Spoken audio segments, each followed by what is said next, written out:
It's your girl, Professor Cinephile, and I am back with another review. And you can tell from the side that, yeah, okay.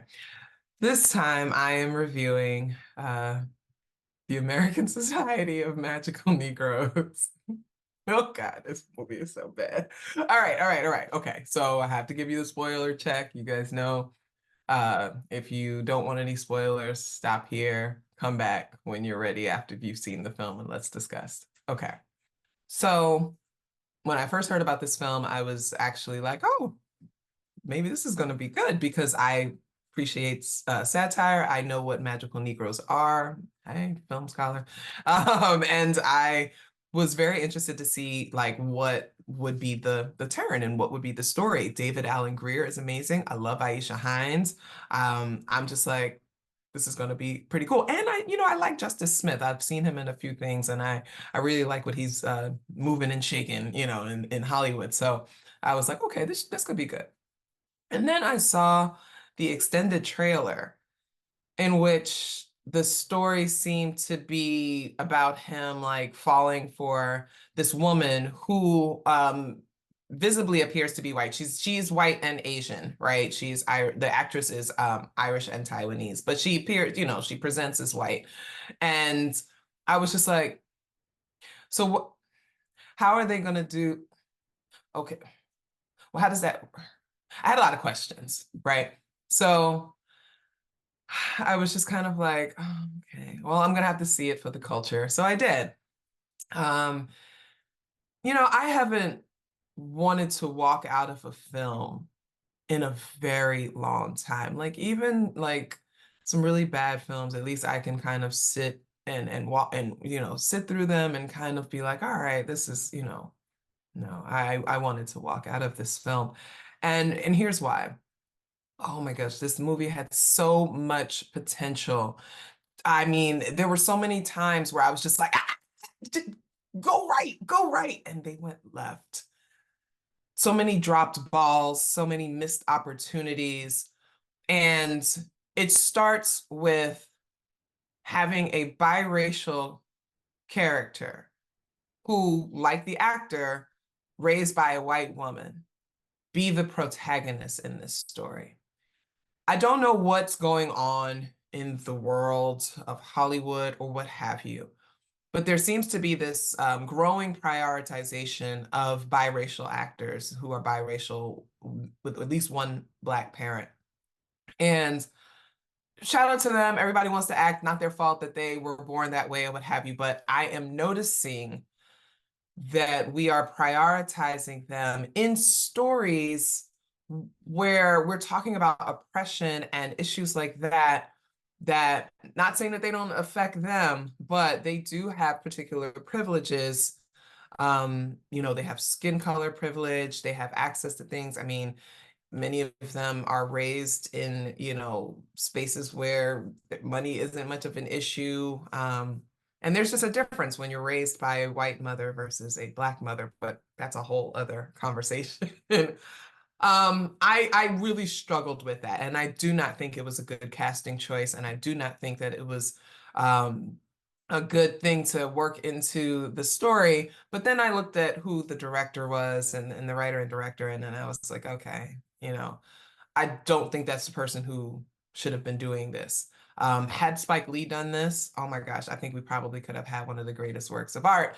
But he's already done stuff like this, so I could see why he would not lean towards something like this. Total waste of David Allen Greer, total waste of Aisha Hines, total waste of Nicole Byer. They added nothing to this film. Not that they were bad at all, but they just added nothing. They got nothing from it. Um, Terrible script, terrible just from beginning to end. There were so many times where I was just like, is this from Twitter? Is this from TikTok? Is this from Tumblr? Like it was so poorly manufactured. I know it was supposed to be a satire. I know it was, but it wasn't funny enough. Like the part that makes satire really hit, especially when it comes to, issues discussing race, oppression, white supremacy and things like that. Like, you got to be funny at some point. Like, there has to be something that makes you sit there and just be like, "Whoo, well, that was funny. That I see what y'all doing there." Not a single moment in this film makes you do that. It comes across very romper roomish, very, that anti-racist book that they made for kids out of the big one. That's what this film kind of is. It's kind of one of those like race films for the romper room set. And perhaps it's because there is this, recognition that more than half of Americans can't read and comprehend beyond the sixth grade level. So maybe that is why the quality of these kinds of things is dropping, or why they're making them way more simplistic than they need to be. Maybe they don't trust the audience to get it. And so what ends up happening when you're trying to do satire and you don't trust your audience is that you lose the power of the satire because you don't pull it off well. And I agree with other folks who have reviewed and say that it really misses the mark on the satire point, and it falls flat every step of the way. Um, like it really, really did. And I think it all kind of begins and ends with this protagonist being biracial with a white mom. And I just don't understand why he would be tapped to be a magical Negro. So the premise is that, that these magical Negroes exist to help white people. Because when white people are stressed out, white people end up doing harmful things to Black people. So the magical Negroes exist and are given powers to help white people calm down and not be distressed. And they use an example of a police officer, for example, who seems really stressed out, and it's their job to calm him down, or else he'll end up killing another unarmed Black man. Now that I've said that out loud, you hear how stupid that sounds, right? Right. So you know what they were trying to do. Like, if I give you that example, and they do talk about George Floyd and things like that. So I give you that example so you can see just how stupid it is, right? And it's this stupid throughout the entire film. And over, like, it's just repeated stupidity. And I was just pissed off. I was just so pissed off. Um, because it had so much more potential to be great. Gosh, like, if I could have gotten my hands on, I hate to say that, but like, if I could have gotten my hands on this, it would look totally different. Um, there was like one good scene in the whole film, and it was when David Allen Greer's character was kind of retelling kind of this nostalgic story about his growing up and which witnessing, like, his parent, I believe it was like his dad or something, kind of succumb to the pressures of white supremacy and what that did to him. And I think that if we had a little bit more of that and less biracial Black boy raised by a white woman tries to win the heart of a white presenting woman, we might have been able to do something. Unfortunately, that storyline kind of overshadows everything.